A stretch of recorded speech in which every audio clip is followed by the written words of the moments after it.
اس کی دھاک، اس کا ٹیکا، اس کا روب پورے کی پوری کفر کے اوپر موجود تھا، جس کی وجہ سے ان کے اندر جرت نہیں ہوتی تھی کہ وہ توہین رسالت کر سکیں۔ جب تک وہ حکم کا جو نظام تھا، اس حکومت تھی مسلمانوں کے پاس، اس وقت تو کفار کی جرت نہیں ہوئی کہ وہ رسول اللہ صلی اللہ علیہ وسلم کی شان میں گستاخی کر سکیں۔ اس کے بعد جب انہوں نے اس نظام کو گرا دیا، مسلمانوں سے خلافت چھین لی، 28 رجب، ابھی اس کو 100 سال ہوئے ہیں، 28 رجب 1342 ہجری، ٹھیک ہے نا، 1442 سے 1342، ایک سال، 100 سال ہو گئے اس بات کو ہجری کے حساب سے۔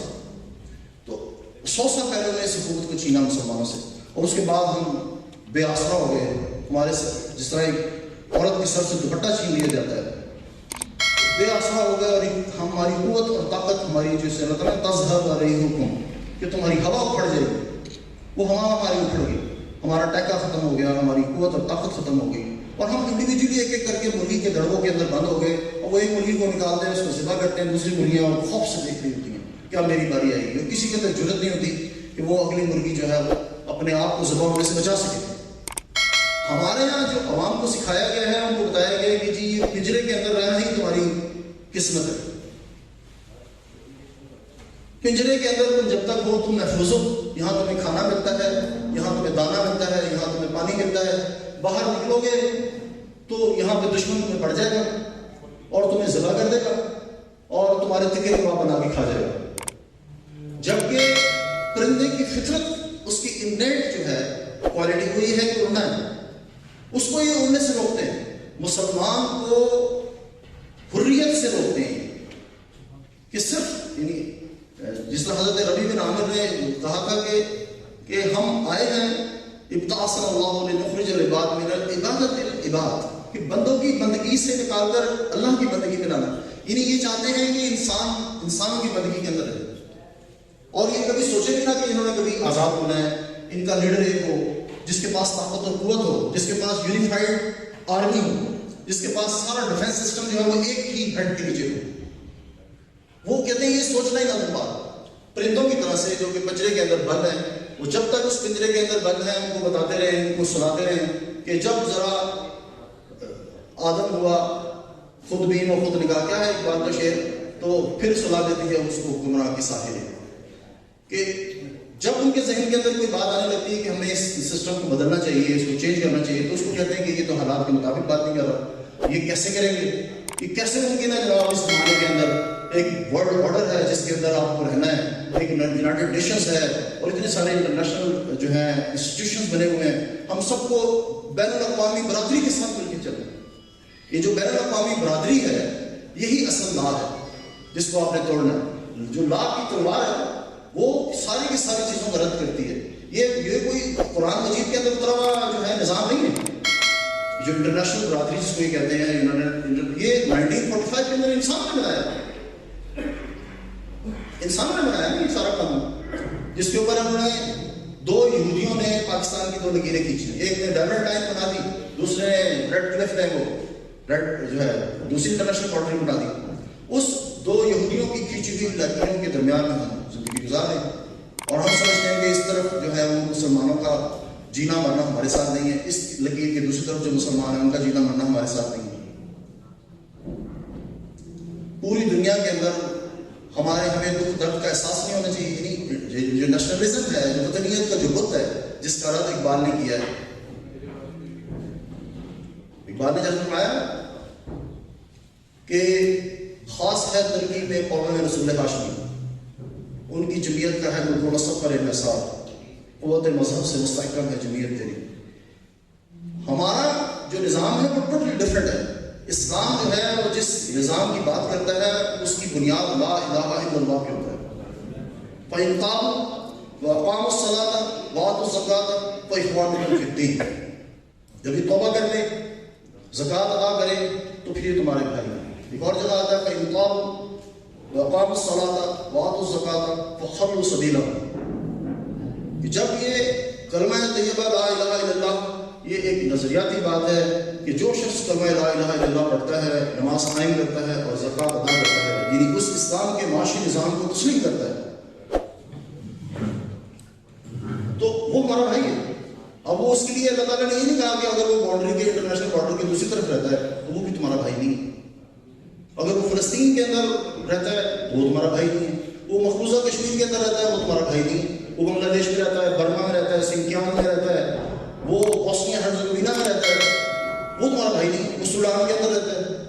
وہ تمہارا بھائی نہیں ہے۔ ایسا نہیں کہا۔ ہر وہ شخص جس نے کلمہ لا الہ الا اللہ محمد رسول اللہ پڑھا، جس نے نماز قائم کی، جس نے اسلام کے معاشی نظام کو تسلیم کیا، وہ ہمارا بھائی ہے۔ یہ پیچھے ایک آیت کی ہے، وَاعْتَصِمُوا بِحَبْلِ اللَّهِ جَمِيعًا وَلَا تَفَرَّقُوا، کہ سب مل کر اللہ کی رسی کو مضبوطی سے پکڑ لیں۔ اللہ کی رسی کیا ہے؟ حبل اللہ، حبل المتین۔ اس پورے کے پورے دین کا نام جو ہے وہ ہے حبل اللہ۔ دین جو ہے یہ کوئی کوڈ آف ایتھکس نہیں ہے کہ صرف کوئی کتابی چیز ہے جس کو ایک کوڈ آف لائف کو کوئی کتابی چیزیں ہیں جو جن کے اوپر آپ نے عمل کرنا ہے، بلکہ اس کے ساتھ ایک قوت نافذہ بھی ہے۔ قوت نافذہ ہے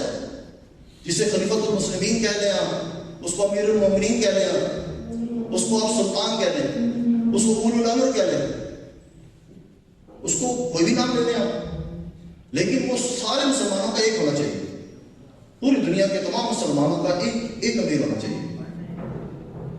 اور وہ کہتے ہیں کہ یہ تو آج کے زمانے کے اندر آپ کو دنیا کرنے نہیں دے گی، وہ کیسے کرنے دیں گے؟ آپ کون سی بات کرتے ہیں؟ وہ ڈراتے ہیں کہ جس دن آپ یہ بات کریں گے تو دنیا آپ کے پیچھے پڑ جائے گی،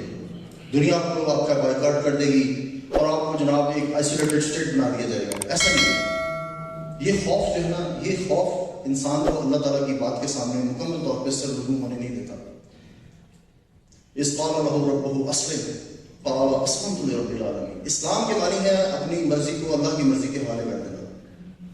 اور مکمل طور پہ اپنی مرضی کو اللہ کے حوالے کرنا۔ یہ نہیں کہ ہم صرف عبادات کے اندر اللہ اپنی مرضی کو اللہ کے حوالے کریں گے، ہم اپنے کام کو چھوڑ کے، اپنے کام اور اپنے کھانے کو چھوڑ کے، اپنی خواہشات کو چھوڑ کے ہم نماز پڑھنے کے لیے چلے جائیں گے، ہم اپنی بھوک کو چھوڑ کے، اپنی پیاس کو چھوڑ کے ہم روزہ رکھیں گے، ہم اپنے کام سے چھٹی لے کے ہم عمرہ کرنے اور حج کرنے چلے جائیں گے۔ ہم عبادات کے اندر تو برے ہوں گے، لیکن ہمارا جو نظام حکم ہے اور جس کتاب کے مطابق فیصلہ کیا جاتا ہے وہ ہم اللہ تعالیٰ کا نہیں مانیں گے۔ ایسا اسلام جو ہے نا مومنوں کے بعد کے بعد کہ ہم دین کی کچھ باتوں کو تو مانیں گے، کچھ باتوں کو نہیں مانیں گے، یہ اسلام نہیں۔ یہ چتکبرا قسم کا اسلام ہے نا، مذبذبین علیہ نظر کہ کنفیوژن کا شکار ہے، لا الہ الا اللہ ولا الہ الا اللہ، نہ اس طرف جاتا ہے نہ اس طرف جاتا ہے، درمیان کے اندر اٹکا ہوا انسان، دین کی کنارے پر رہ کے بندگی کرنے والا۔ وَمِنَ النَّاسِ مَن يَعْبُدُ اللَّهَ عَلَىٰ حَرْفٍ فَإِنْ أَصَابَتْهُ خَيْرٌ اطْمَأَنَّ بِهِ، کہ تھوڑا سا فائدہ ہوا تو مطمئن ہو گیا، تھوڑا سا نقصان ہوا تو کہنے لگے کہ یہ کیسا بھائی، یہ تو فائدہ کوئی نہیں ہو رہا ادھر، ہم تو اس مقصد کے لیے ادھر آئے ہی نہیں تھے، ہم تو سمجھتے تھے کہ ہمارا دنیاوی فائدہ ہوگا اس کے اوپر، اب فائدہ تو ادھر ہو کو نہیں رہا، لہٰذا چلتے۔ تو دین ایک مکمل ضابطۂ حیات ہے جس کے اندر ایک قوت نفسہ بھی ہوتی ہے۔ اللہ رب العزت نے خطبہ حجۃ الوداع کے موقع کے اوپر جو سورہ مائدہ کی آیت ہے جس میں اللہ تعالیٰ فرماتا ہے کہ الیوم اکملت لکم دینکم واتممت علیکم نعمتی ورضیت لکم الاسلام دینا، کہ میں نے تمہارے اوپر دین آج مکمل کر دیا۔ دین جو ہے وہ ایک مکمل جامع شکل کے اندر نہ صرف یہ کہ وہ کوڈ آف لائف ہے، وہ قرآن مجید ہے جس کی حفاظت کا ذمہ اللہ تعالیٰ نے لیا ہے، بلکہ اس کے ساتھ ایک اس قرآن مجید کو انسانوں پر نافذ کرنے کے لیے قوت نافذہ وہ بھی اللہ تعالیٰ نے فرض کی ہے ہمارے اوپر۔ جب وہ قوت دیکھیں، اگر ہم پاکستان کا جو کانسٹیٹیوشن ہے وہ ایک کتابی شکل کے اندر موجود ہے، لیکن اگر کوئی طالع آزما آتا ہے، ایک ڈکٹیٹر آتا ہے، وہ کہتا ہے یہ تو ردی کا ایک ٹکڑا ہے، یہ تو ٹیشو پیپر ہے، یہ کتاب کا ٹکڑا ہے، میں اس کو کیوں مانوں، اس کو نل اینڈ وائٹ کر کے ایک اپنا لیگل فریم ورک آرڈر بنا دیتا ہے۔ لیگل فریم ورک آرڈر، اس کے اوپر سارے ججز حلف لے لیتے ہیں، LFO legal frame work order, اس کے اندر وہ کہتا ہے میں چیف ایگزیکٹو ہوں، اب میری بات مانی جائے گی، اب وہ کہتا ہے کہ انا ربکم الاعلی، اب سارے اس کی بات ماننے لگتے ہیں۔ یعنی کہ وہ کدھر گیا؟ وہ جو کانسٹیٹیوشن تھا جس کے اوپر حلف لیا تھا اس نے، وہ کدھر گیا؟ ختم۔ جب تک قرآن مجید کو لوگوں پر نافذ نہیں کیا جائے گا اس کے حقوق پورے نہیں ہو سکتے۔ جس طرح اللہ تعالیٰ نے کتب علیکم الصیام کہا ہے، اس طرح اللہ تعالیٰ نے کتب علیکم القصاص بھی کہا ہے۔ کتب علیکم القتال بھی کہا ہے، اسی کانٹیکسٹ کے اندر، اسی فریز کے اندر، سیم سٹرکچر کے ساتھ ہم اللہ تعالیٰ کی ایک بات کو مانیں گے اور ایک بات کو نہیں مانیں گے۔ ہم میں سے وہ کون سا عالم ایسا ہے جو جس کے پاس یہ اختیار حاصل ہے کہ وہ اللہ تعالیٰ کے کچھ احکامات کو کہے کہ یہ احکامات معطل ہیں، ابھی یہ نل اینڈ وائڈ ہے، یہ ابھی ہم اس پہ عمل نہیں کر سکتے، ابھی زمانے کے حساب سے یہ احکامات ماننے کے لیے نہیں ہے۔ نعوذ باللہ، ایسا کوئی حکمران، ایسا کوئی عالم نہیں ہو سکتا جو اللہ تعالیٰ کے احکامات کو معطل کرنے کا اختیار رکھتا ہو، لیکن عملی طور پہ پوری دنیا کے اندر معطل ہے۔ تو اس پورے کے پورے دین کو اپنی مشاہدے کی شکل کے اندر، جس شکل کے اندر رسول اللہ صلی اللہ علیہ وسلم چھوڑ کر گئے تھے، اس کو دوبارہ قائم کرنا، یہ ہے اصل کام۔ رسول اللہ صلی اللہ علیہ وسلم نے فرمایا کہ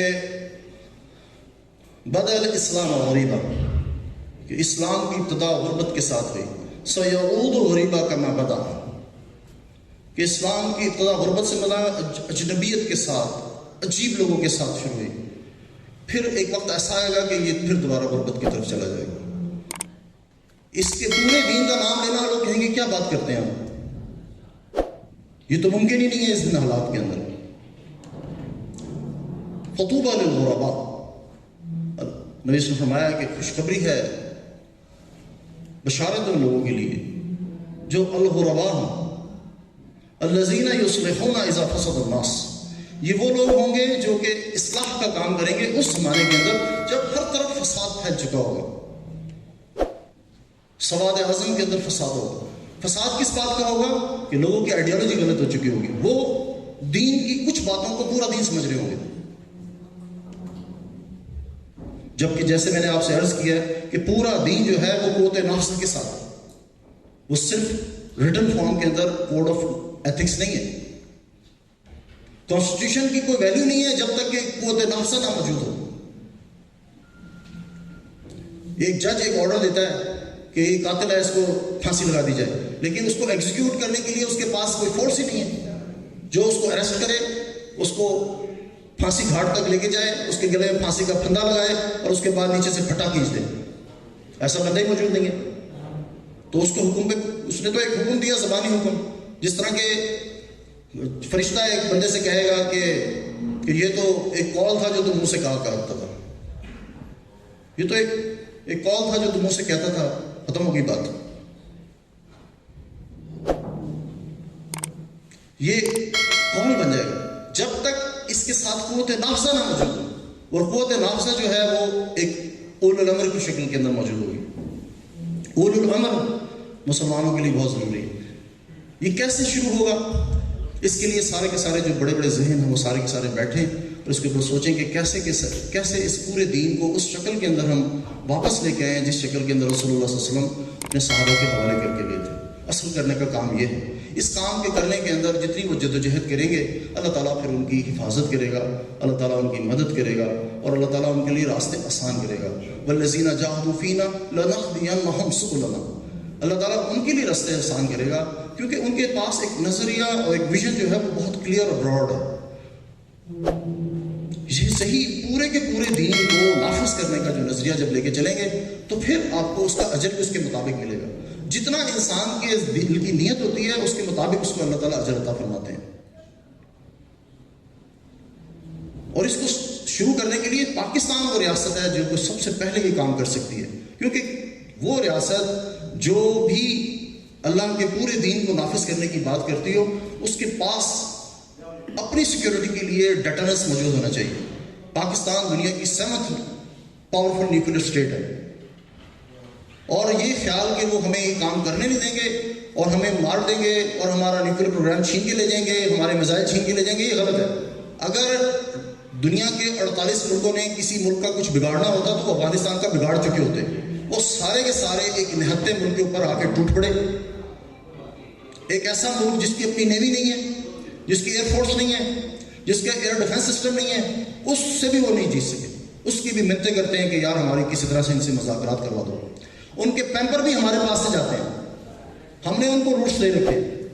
ان کے فوجی جو پیمپر پہنتے ہیں وہ پیمپر بھی ہم لوگ ہمارے تھرو جاتے ہیں وہاں۔ ہم نے ان کے جو حملہ کرنے والے لوگوں ان کو روکا ہوا ہے کہ یار ان کو نہ مارو اتنا، جس دن ہم نے یہ اپنی قوت ان سے ہٹا لی، اپنی مدد ان سے ختم کر لی، وہ ادھر ہی مر جائیں گے سارے، وہ بھاگنے کا بھی موقع نہیں ملے گا۔ پاکستان اللہ نے ایک نعمت کے طور پہ ہمیں دیا ہے، اس ریاست کے اوپر اللہ تعالیٰ کا پورا دین نافذ کیا جائے۔ جس کام کے لیے قائد اعظم لوگوں سے بات کیا کرتے تھے، قائد اعظم جب پشاور کے طلباء سے مسلم اسٹوڈنٹ فیڈریشن سے بات کر رہے تھے تو انہوں نے پوچھا کہ آپ لوگوں سے پوچھتے ہیں کہ پاکستان کا آئین کیا ہوگا، تو انہوں نے اپنی جیب میں سے قرآن مجید نکالا، کہنے لگے کہ 1400 سال پہلے پاکستان کا آئین لکھا جا چکا ہے، یہ پاکستان کا آئین تو پہلے سے موجود ہے۔ جس طرح آپ دیکھیں اسرائیل کا جو قانون ہے وہ کیا ہے، اسرائیل کا قانون ایک لائن کا ہے، اسرائیل کا جو کانسٹیٹیوشن ہے وہ ایک لائن کا ہے، the constitution of Israel will be Torah, ایک لائن کا، گوگل سے سرچ کر کے دیکھ لیں،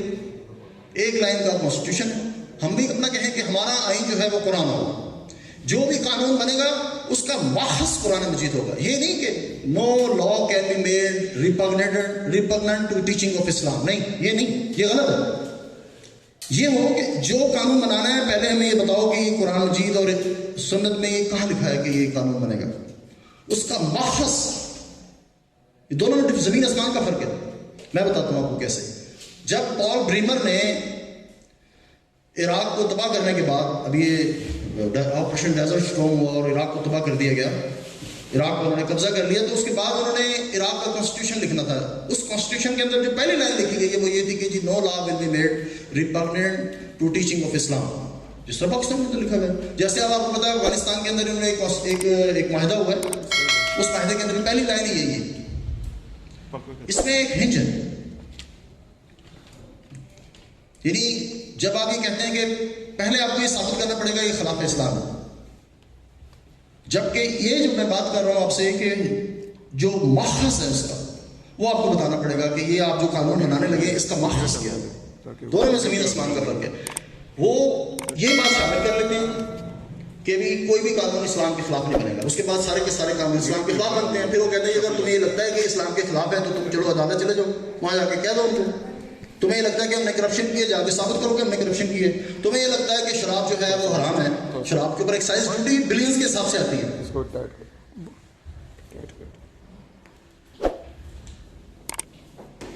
حرم علیکم لحم الخنزیر، اللہ تعالیٰ نے تو حرام کیا تھا اس کو، حرام چیزوں کو حلال کر دیا انہوں نے، اس کے اوپر ایکسائز ڈیوٹی جو ہے بلینز کے حساب سے آ رہی ہے، اس کے اوپر جو ہے سود، سارا کا سارا نظام سود کے اوپر چلتا ہے۔ وہ کہتے ہیں جائیں عدالت میں جا کے کیس کر دیں،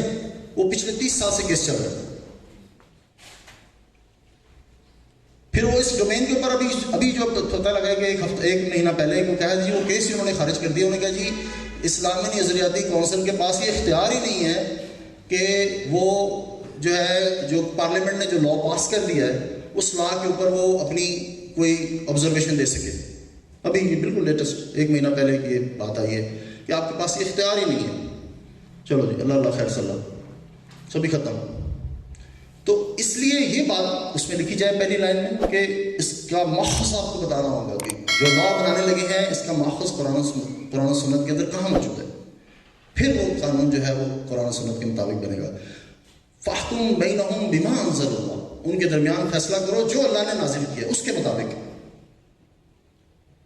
اس کے مطابق فیصلہ کرو، پھر اسلام کے اوپر آؤ گے، اپنی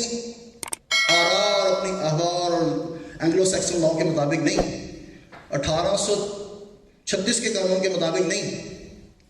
اللہ کے قانون کے مطابق فیصلہ کرو، پھر قرآن مجید کے مطابق فیصلہ ہوگا، پھر تمہارے پر وہ تمام کی تمام اللہ تعالیٰ کی برکات نازل ہوں گی جن برکات کا اللہ تعالیٰ نے ذکر فرمایا۔ تو میری ایک گزارشات کی آپ سے کہ جو پورا دین ہے اسی کی حفاظت کا اللہ تعالیٰ نے ذمہ لیا،